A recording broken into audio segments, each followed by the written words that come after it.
Hello, everybody. Welcome back to the Happy Cynics. This is Dr. K, Kevin Twain Lowry, and with me is our co-host and producer, Isaac, the all-seeing iDog Dillman. Howdy, howdy. So, Isaac has a hankering for the commons today. So, yeah, well, I thought this might be an interesting. I think this is like a sort of a niche issue that touches on a lot of the things that we talk about. So this is a nice like segue into a lot of different subjects we'd like to get to. All right. Well, why don't you set us up? You did a little. You have some background information on the commons, right? Yeah, the history of the commons, what even the commons is, I think, is interesting and sort of like an underground history that's not really taught in today's like history materials. It's not a widely held discussion about what the commons is. So the commons was this part of a village that was actually kind of the central part of the village of non-arable land that was held in common. If you were a resident of the village, a member of the village, right, you were allowed to use that land for certain common uses, right, even though you didn't own that property. Right. So frequently it would be used for things like pasturing sheep or mining or different things like that. Wow, even mining? Yeah, stuff like clay and sand and gravel. Oh, I was not like ores. Okay, so not like Gold Rush or... No. That would have to be pretty big land. This reminds me or makes me think of, I guess, would you say that the only vestige of something like this would be, say, people in an apartment or condominium complex where there's like a piece of land where everybody can plant a garden or plant flowers? Well, that's certainly one example of a commons. And there are certain like similarities there with like a courtyard in the center of a residency. But the commons, I think, today are a little bit more complicated. So, like, certain commons still exist. Okay. Not all commons have been eradicated in Europe, where the idea kind of, like, formalized itself and originates. So, like, in Germany, there will be, like, vineyards that are commonly held amongst residents of a community. Right, and the profits from selling the grapes or making wine there will be distributed equally to the residents of the community, or they'll rent out the commons in a community and the rent will be distributed amongst the residents of the community. So not all commons are gone. They still exist. Right.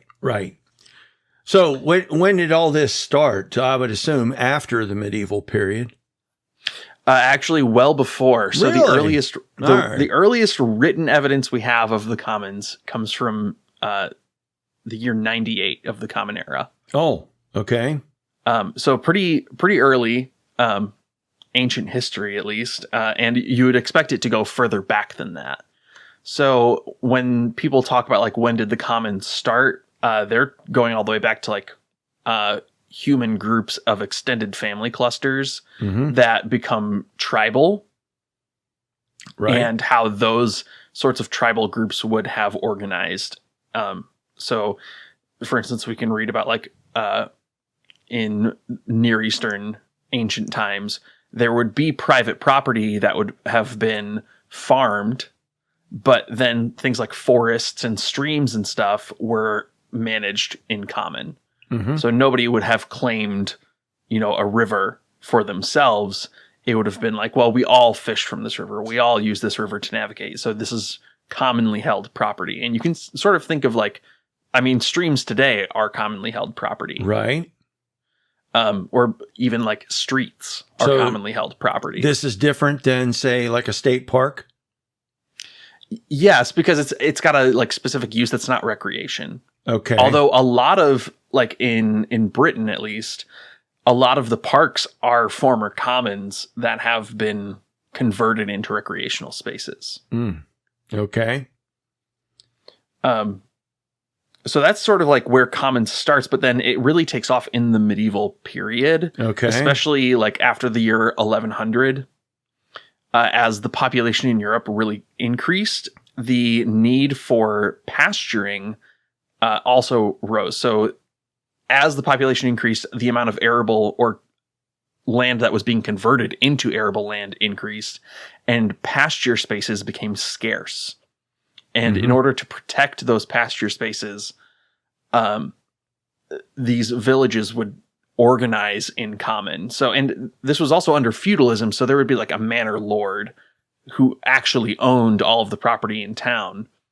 But that manor lord was also seen as a member of the commons equally in proportion to like the other tenants. So that's sort of unique about this time period. And eventually this became so common that like every village, it became the norm across Europe that an open field commons is what it's called, became just every village had an open field commons. And that all sort of fell apart with the Industrial Revolution. All right. So was this in the medieval period a way of kind of counterbalancing the feudal state where people were largely serfs and they lived on the land of the landowners and they didn't have their own property? Yes, but the ownership model that existed at the time is very different than our ownership model. So no, they didn't own their own land. However, the land that they managed would have been equivalent to our version of personal property. Okay.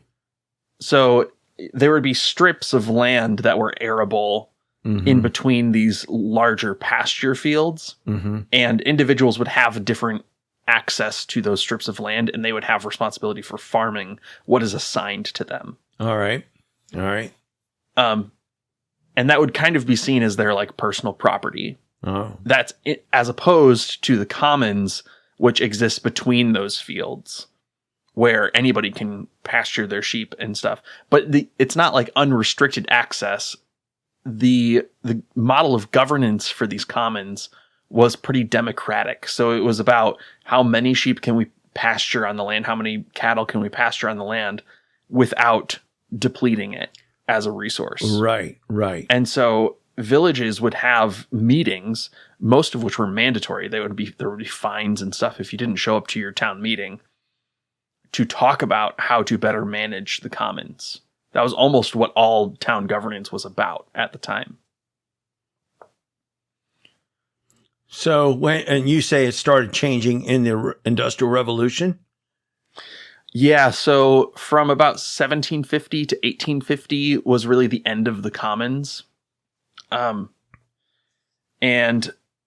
the end of the commons is a sort of interesting, like, it took place gradually, but it was, it had an abrupt end when eventually the commons were sort of outlawed, at least in England, where a lot of this, like the discussion about commons takes place today is in the English context, where they passed what's called an enclosure law. The Enclosure Act of like 1801, I think it is, that like really put an end to everything. Where they would take these common lands and break them up into plots that were then assigned to people to hold them privately. Okay. So if you were a tenant on a manor property, which was a village at the time, you know, everything is a manor property at the time, you would be assigned a certain portion of the commons as they were enclosed. So they would, and you can still see, like, if you go to England, there are commons, former commons, that have all these fences raised in them. That was the act of enclosure. So they would close these plots off. And so what that effectively did was raise land value, because those properties could now be sold. Now, the manor lord could have sold at any time, but you can't sell plots. You can only sell the entire thing, and it comes with, you know, the village. And these changes happened kind of helter-skelter throughout a couple hundred years. Where the idea of like personal property and the ability to sell property that's not tied to like your family bloodline comes about. So what this effectively did was bring the management of common land under the control of individuals. And a lot of times it would be one wealthy individual who bought out an entire village from the plots that have been assigned to them. Mm. So those who have higher stakes at the time of enclosure are granted more property, and then also have the means by which to accumulate more property. And this is sort of part of the advent of capitalism and the creation of a capital class, the bourgeoisie. Mm-hmm. Mm-hmm. And for the villagers, for the tenants there that eventually sold their plots, this made life basically unsustainable. So you didn't really have a choice to stay in the village and hold on to your plot of land, because you farming on that plot of land, you pasturing on that plot of land is not enough for you to sustain your own life there in the village. Mm-hmm. So you're given a tiny sliver of what used to be a large commons. You can't pasture enough cattle for you to survive on there. But as a village, collectively, you could have. Okay, so was all right. So was the commons really have an agrarian function? Yes, at this time period, it was purely rural. And this actually was part of what caused the urbanization of England, is that because the commons were now enclosed and privately held, you basically had to move into the city to find work. This is like the transformation of the rural farming class into wage laborers. Mm-hmm. Mm-hmm. So a lot of this stuff coincided all at the same time. I guess the question is, okay, so in your research, is there any debate over whether the governments forced this change in order to encourage manufacturing, or whether Yes. Mm-hmm. or whether the free market would have created this anyway? Yeah, well, there's a lot of discussion about that. It's actually a very controversial part of like discussing agrarian history in Europe. Right. Was the breakup of the commons a natural outcome of forces that were already happening, or was it a sort of a conspiracy to create a working class? Oh. And there are good arguments both ways, but the consensus seems to be that the people who were lobbying Parliament in British law case, the lobbies of Parliament were pretty much people who had a lot of stock in things like the East India Company. Mm-hmm. And then also the manufacturing class in London was a pretty powerful part of enclosing the commons. Mm-hmm. So the function of the commons, if I'm understanding here, was to help people be able to sustain themselves in agrarian life who did not own enough land, or let's say didn't have access to enough land on their own to be able to do that. So they had to rely on some sort of communal property to be able to do that. Yeah, you're hitting on to like how the commons was like conceived of. Okay. But there was less of there was less individualism at the time. Okay. So the idea of like, well, I'm buying into the commons in order to sustain my own ability to be agrarian and farm here wasn't really an impetus at the time, because what was really the force for creating these villages was feudal lords, right? These manors that would control small portions of a feudal lord's property. So taxes and the ability to like exist within a feudal lord's protection weren't levied against individuals. They were levied against villages, right? So your village had a tax quota that it had to meet. You didn't have a tax quota that you had to meet. So the commons were sort of a necessary part of a manor lord meeting his tax quota for a feudal lord. Right, right. So were the villages essentially like a type of commune? Yes, they were basically communes Okay. because you would the rights that you had to the commons were not unrestricted. It actually, one of the interesting parts about the commune is how they are governed. But they are equally distributed common goods.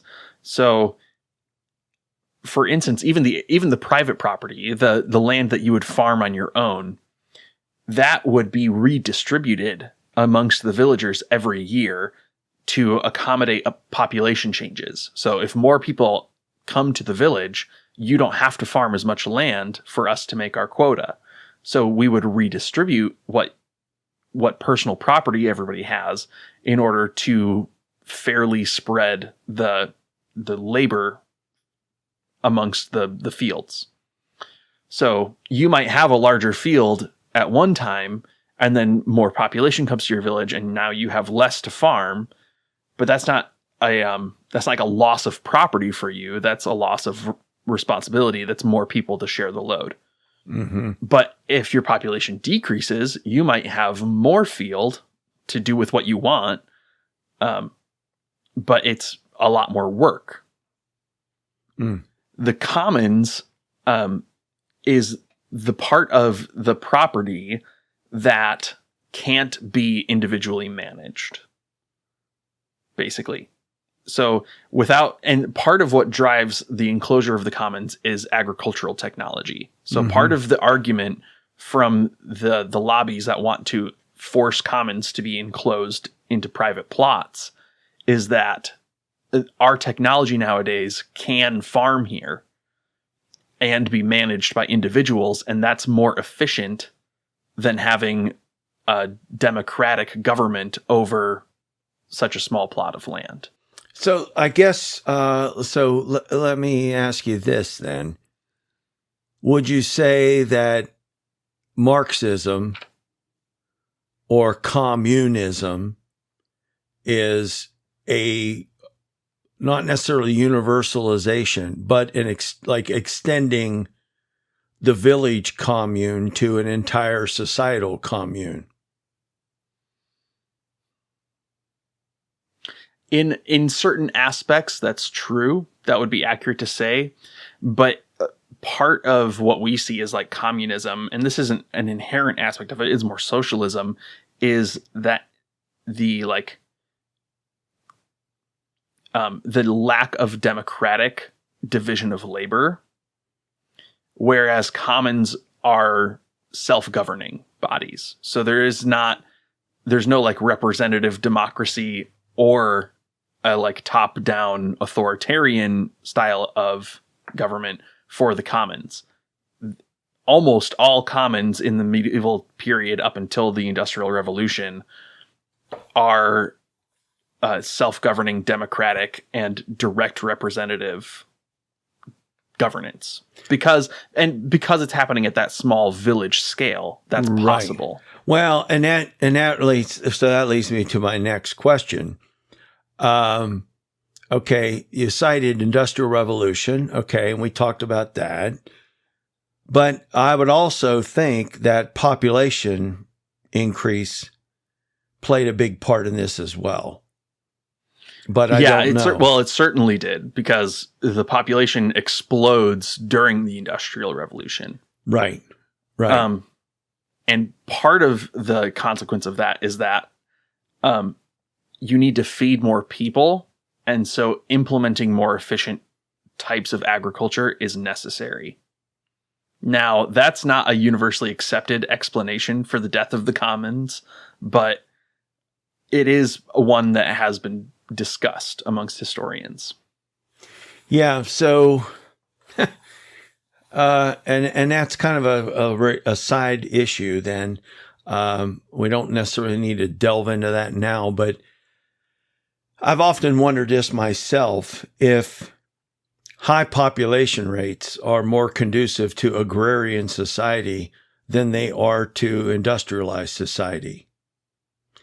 Because it seems that like the more you're dependent on manual labor, the more people you have, the more productive, like the more can get done, and then the more resources you can generate, and can kind of grow that way. Like, in other words, the idea would be that each person should be able to do more work than what would be necessary to sustain themselves, like in community. But I'm not so sure that once you get down to, say, industrial, like urban life requires much more infrastructure than does agrarian life. So in agrarian life, you need a few roads. You don't need a street every block. You just need roads that connect towns. You need streets within the town, but the towns typically are small. So you just need a few bridges, maybe a small school. Now you start putting people together in big numbers. Now, like, everything has been ramped up. So you've got more housing to have to deal with. You've got more people that need transportation. To me, it just seems like the crowding itself becomes the problem. Well, so the counter argument to that is that before the commons are enclosed, people aren't living in cities. Mm-hmm. So the urbanization of medieval Europe basically is a result of getting rid of the commons, because that drives people out of these rural spaces. And instead of having 100 people working a piece of land, you now have one person living in a farmhouse that's centrally located. Whereas like the medieval village would be sort of ringed around a common open field. Well, yeah, that's true. And I'm not trying to be contentious here, but I'm kind of playing devil's advocate. The other part of it bit. Go ahead. is that that the more people you get into a space, the more infrastructure that you need. That's true, but that infrastructure tends to be more efficient than rural infrastructure. Mm-hmm. Okay. Right. So it's actually more efficient if you have like 100,000 people to build a sewage system than it is to build one septic tank for every piece of property. Yeah, for every 5 to 10 people. So your efficiency increases as the population density increases. Well, that's true. That's true. That's true. There's an upfront cost that's much greater, though. Mm-hmm. Yeah, I get that. Well, and so one of the people who writes about the lack of the death of the commons, who's a contemporary of it, is Thomas More. Oh, yeah. Mm-hmm. In the book Utopia, and I had the passage pulled up. And he blames the commons and the death of the commons for poverty, basically, that the poverty is sort of invented by the enclosure of the commons, that you've created a new class of people who never had the property to begin with because it was shared equally. And now they have nothing. Well, it does seem that the commons was a kind of social safety net. Yes. Yeah. Well, and so in Utopia, he talks about like, the impetus for closing the commons is so that you rich people can create luxury goods on what used to feed people. So Right. Instead of growing, grains and more productive livestock, you're now just using all this land to create luxury wool so you can dress yourself fancy. Yeah. Or, you want hunting land that used to be held in common. So you've grown a forest where there used to be a pasture. Mm-hmm. And that's Thomas More's take on, like, he's pretty cynical about the enclosure of the commons. I don't know if he's right, but he writes pretty persuasively on it, and he is writing at the time. Even before the commons were really fully gone. All right. So Thomas More. So it is in his Utopia. Is there a commons? Well, I'm not like an expert on Thomas More, and it's been a long time since I've read the book. Well, so I just remembered that passage. So go ahead, summarize again his argument about his criticism of getting rid of the commons. Yeah, so his criticism is that by getting rid of the commons, what you've done is just allowed the rich, essentially, to come in and use that land for their own personal production of luxury goods at the time, but just personally enriching themselves rather than serving the common need of feeding people. Mm-hmm. And he does talk about that if you want, he's casting a vision for utopia, right? For what the ideal society is. He's kind of doing, the Republic thing, but he talks about in the ideal society, there will be common holdings. Everything will be had in common. So he is sort of advocating for a sort of communism in Utopia. Yeah. Well, and okay, so I brought this up before, asking about the commons and the commune and then communism. Okay. The problem with Marxism is really the fact that he's wanting to overthrow an entire system. So like an entire economy of a nation. And then you have to have this temporary dictatorship of the proletariat, which is where it always falls short. Yeah. Okay. So, it doesn't matter who the revolutionary is, but it ends up still as a dictatorship.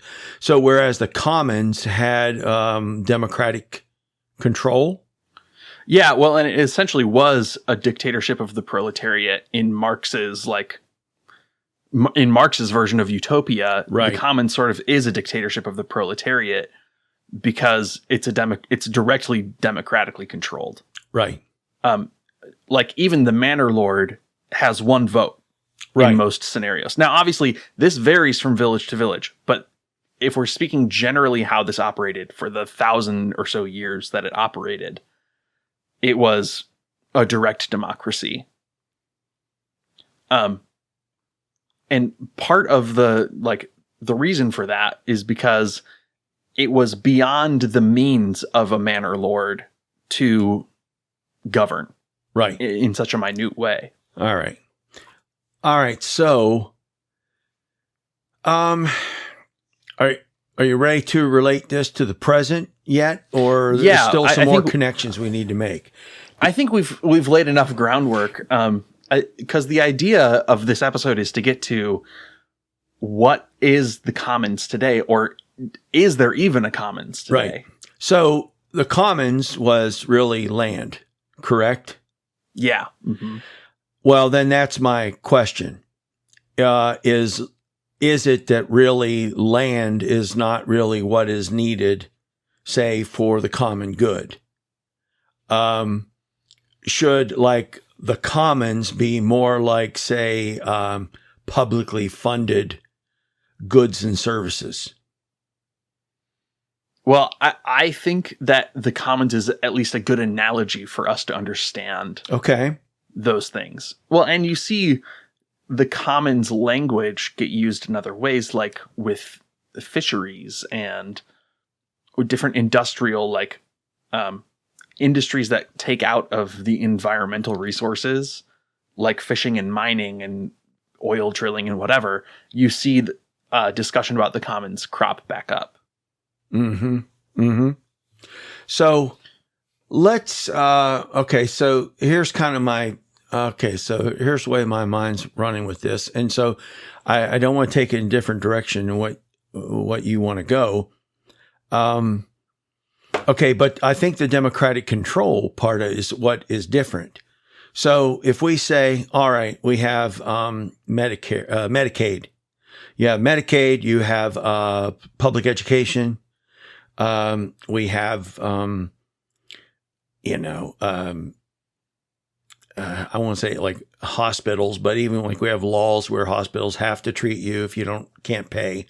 You have the roads and and the bridges and, all that infrastructure stuff. Right. Yeah. Okay. So I guess my question is like that the only democratic control we have is through republic.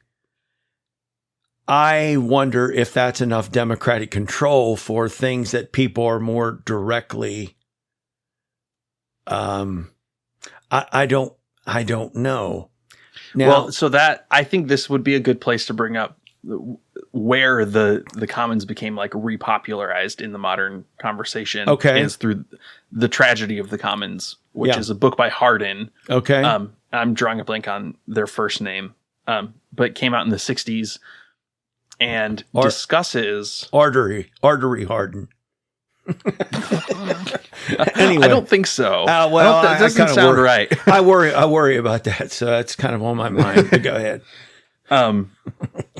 But it discusses how the commons is exploited. Yeah. Okay. And he gets discussed a lot. I think we've talked about him on the podcast before, the Tragedy of the Commons. Right. But right. the Tragedy of the Commons goes that, if you have 20 people that all share a common pasture and everybody is freely allowed to pasture as many animals as they want on that pasture.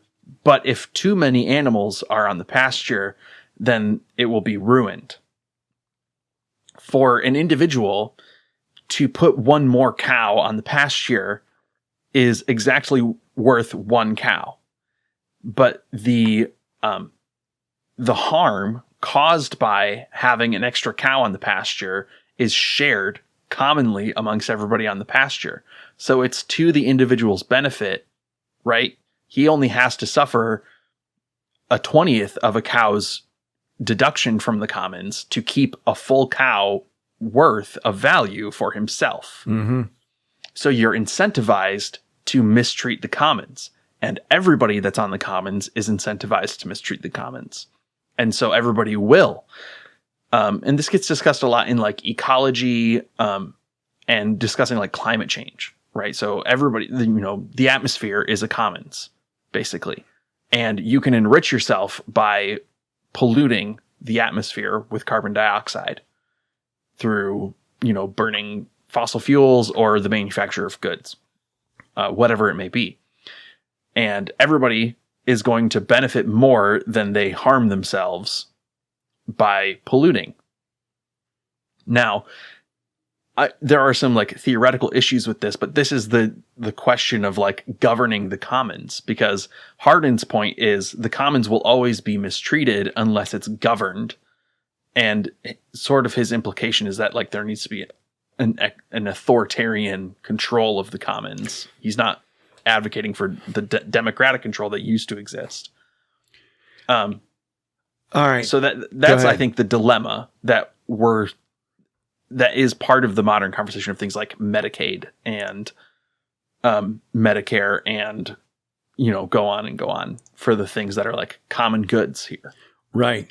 I'm thinking here, philosophically speaking, I wonder, okay, so, at first, we were talking about, Marx, and of course, Marx blames everything on capitalism. I'm not sure that capitalism itself is the real problem. I think the problem is individualism, which tends to fuel capitalism and make it successful. And the reason I say that is I know from just the modern period, whenever the West started to become more democratized, getting rid of monarchies, all social contract theorists, basically their starting point is that in nature, everybody has complete freedom. So you exchange this personal liberty, like this is the way Hobbes and then Locke and then Rousseau especially. Rousseau says you're exchanging personal liberty for civil liberty.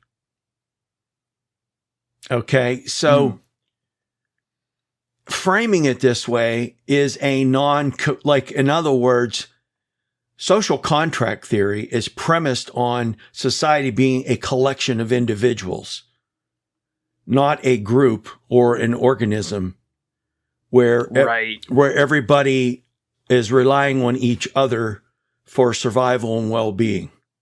This is in my mind, this is a big philosophical shift in the West. And I might argue that it's a philosophical weakness of social contract theory. Oh, yeah. Because I'm not defending it. I'm not defending it. I know you're not, but like the idea of natural man as an individual doesn't exist. No. Like when you actually study, natural history. Right. Because the species that were individualists die off because you don't have any reciprocity. You don't have people like looking out for each other because everybody encounters danger. It's like the person who gets a broken leg and there's nobody to drive him to the hospital. Well, and naturally speaking, Homo sapiens might be the least individualistic animal ever to have existed. That is, yes. I think there's a strong case to be made there. I really wonder if the seeds of all of this is really within social contract theory, because we're now, like, for example, I'm not saying that everybody should decide how many children, whether to have children or not, or how many children should be based on like what's good for the community. But the opposite extreme to me is also people just have as many or as few kids as they want without any concern about the broader society. It's like you were just talking about, let's say everybody takes advantage of the commons. Okay, so the kids in the neighborhood want to go down to the local park and play on the swings and the monkey bars and whatever else is down there. Okay. All of a sudden the family with 12 kids shows up and their kids are like, if they're out there first, nobody else's kid gets to ride for like an hour till that family's done because they're basically monopolizing everything. Unless they basically make their kids take turns and only go one or two at a time. You're generally not going to build like the public playground based on everybody having a family with 8 kids or whatever. You're going to build a playground based on like what the average family is going to have. Used to be like 2.2, 2.3. I think now it's down below 2 because in a lot of places the populations are starting to shrink. I think currently for a family it's 1.3. Okay. It's getting that's really low. That's the last low. number I saw. Wow. And that's really low. So anyway, it does seem to me that we've kind of adopted this mentality. It's like, it's kind of like, am I my brother's keeper? And there's, everybody's responsible to look out for yourself. And then, of course, for people that can't make it on their own, it's kind of like, you throw them a few scraps so they can get by. But that's different than, hey, we're all in this together. We're all gonna have a shared life here together. That's different. Well, I think you're exactly right. And actually, Thomas More predicted this. So, and we talked about when we were talking about, I think in our gun violence episode in last season, we talked about like some of the impetus for violent crime is that nobody feels like they have a stake in a civil society. And that's what Moore talks about, is that like when you have kicked these people off their land and they have no more stake, right, they will become robbers and vagabonds. And that's what he says. Right. He's exactly right. Right. That's exactly why people go down that path. Right. Because they don't have a stake in the common good. Right. And if you're at the point where you are relying on the common good just to get by, well, that's a recipe for disaster. When you have a significant portion of the population that's living that way, that's the problem. Well, but counterpoint to that, I think it's actually better when everybody relies on the common good just to get by. Yeah. Like it's either all or none, and none is not sustainable. Yeah, I'm not sure. I would say it's better if everybody is relying on it just to get by. But I do think that, let's put it this way. We're talking about having a stake in it. I think society is stronger when everybody has some sort of stake in their neighbors doing well. Like, even some of this, it's just kind of dissipated, even beyond, say, just like the function of a commons. I mean, how many people now don't even know who their neighbors are? I remember growing up, I knew every person, I knew everybody that lived in every house, within a half a mile of my parents' home. Yeah. Well, and that's another thing that is discussed, at least in the sources, and I'll have sources in the description for people if you're interested. Right. But part of the death of the commons and the move into the urban areas and the types of crime that resulted from that is that lack of community that is provided by having a commons. Right. Right. Well, and that's now thinking about that, like in a modern setting, I think part of the problem that people have with the more modern commons, say like Medicare or, food stamps, say like something as simple as that, is that there isn't the community bridge that helps people to emotionally invest in being responsible for their neighbor's well-being. Yeah. Yeah. Right. So like England didn't have a law for the poor until after the commons was done away with. Yeah. Yeah. Right. Right. And, it does seem like one of the advantages of a commons was the fact that you have some socialization between people from different social classes, which I think is really important. For example, that basically lends itself to a certain degree of accountability. You don't feel so bad. You don't feel, let's put it this way, you're more willing to help somebody that you know is trying to help themselves, that just needs a little more help, versus you don't ever see these folks. You don't know really how they live. And then somebody suggesting to you that whatever you're investing in other people, they're just taking advantage of you and they're too lazy to get out and accomplish something for themselves. But do we actually even know these folks? Do we even know, it's interesting. Like when I meet students who come from different situations, and everybody doesn't fit into the same mold, who comes from who has a different race and a different cultural background than mine. And just like even where I come from, I don't like fit in with a lot of the people that I went to high school with either. But, if you don't get to know people and actually rub elbows with people, then it's so easy then to fall into this, well, out of sight, out of mind. And it's like, well, you lose this feeling of, here's somebody that's working hard, but it's just not, they're having trouble getting ahead. And when you start seeing this firsthand, it changes your attitude. And for a while, I don't want to swing this directly, like solely or exclusively yet into talking about religion, but churches, places of worship, for a long time were places where people from the different social classes came in, and there was a certain leveling, and everybody was equal in God's eyes. And like even Christianity has some of this, like even built into scriptural texts, like Book of James. He talks about not showing favoritism to the rich. Okay. Yeah. Mm-hmm. Okay. So this was something that they were trying to be intentional about, so that you had rich and poor people both getting together. And then once you start seeing firsthand and meeting people.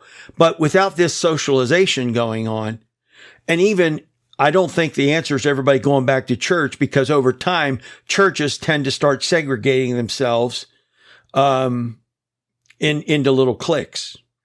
And so everybody picks a church where everybody looks like them. And I don't care what part of town you go to. That's pretty much true for all groups. Yeah. Yes. Well, they say that the most segregated time in America is like 9 a.m. on a Sunday morning. Yeah.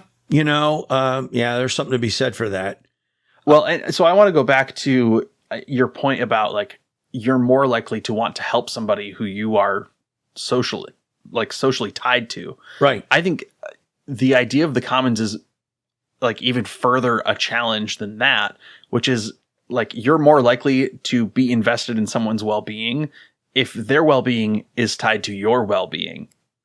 Right. And I think that's part of the vision of what the commons were doing. Mm-hmm. And I think part of the vision for what like the author of Acts talks about when they say like we had everything in common is it's not just like, oh, well, we all share the same toothbrush. What they're saying is the person in my community's well-being is my well-being. We contribute to this because we both rely on each other for the goods and services and protection that we need to thrive as a community.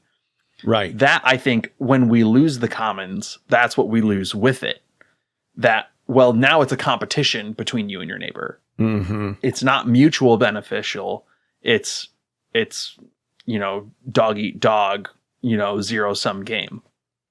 Yeah, I mean, and I'm suggesting that even people that I think people of goodwill, it's a lot easier to be dismissive of the problems of other people when you don't really when you don't break bread with them, so to speak. Yeah. Mm-hmm. When you aren't facing, you don't know them personally. You don't have a stake in their well-being because you don't really know them. Right. But is there really like a remedy to that at a large scale? Like, isn't that just like how people are? You're more likely to care about, the person you're friends with. You're more likely to let them stay with you or give them some money when you need to. Well, I'll tell you. Than you are a stranger. Well, yeah. And I'll tell you what, I do think that communities end up being stronger when they plan, but specifically when they plan like social events on like a neighborhood basis, where neighborhoods get together. I mean, I'm not saying everybody needs to have a block party, but there are things like where, like there's a local festival for this festival or that festival. And then you meet people, you mix and mingle with people that you would not normally see.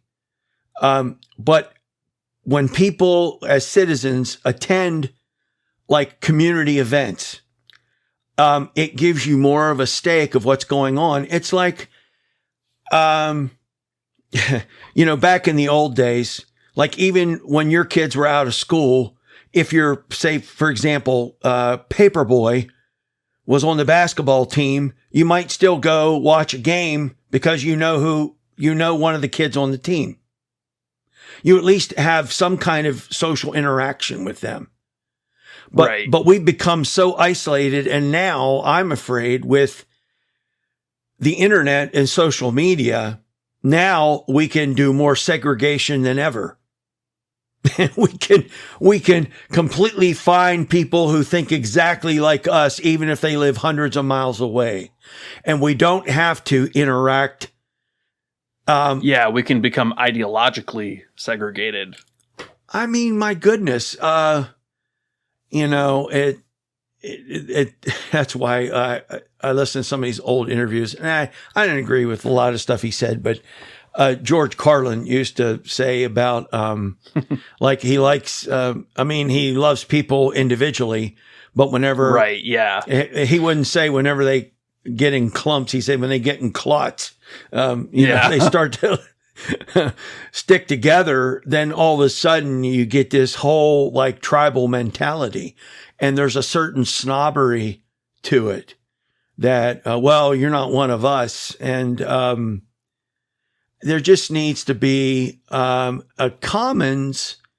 I guess what I want to say is there is an economic side to it, or let's say in the sense of a person's well-being and providing material goods and services and things like that. But I think there's also something to be said for the social element of something like a commons. It builds community. Agree. Yeah. And I think that's like when we're not to like dive straight into religion. But like, I think that is what you see described in the early church, is that combination of material commons and social commons. And like when we're talking about like modern versions of that, I'm thinking like a modern implementation would be like a co-op or a profit share. If you want to get the best labor out of people, if you want people to really care about what they're doing, right, give them a stake in it. Right. Right. Right. And I think that's the same with things like mutually beneficial programs like Medicare, like housing, like public housing. That's the same. It's the same in all of those places where we need this to survive. At the very least, we should have those things in common. Yeah, I agree. That makes a lot of sense. So maybe when we come back here on the next episode, we can kind of tease out what should the commons look like today, and you wanted to talk about relating this to religion. Yeah, I think I definitely want to get into the religious stuff. You know, we come from a Wesleyan background, and Wesley talks about he lived through the death of the commons. So there's some interesting things to talk about there. And also the church used to be sort of seen as a type of commons. That was subsidized through taxes for probably centuries in the medieval times. But that'll all be in our next episode. So thank you for listening. We hope you've enjoyed this first half of the episode. And if the world doesn't end, we'll see you next week.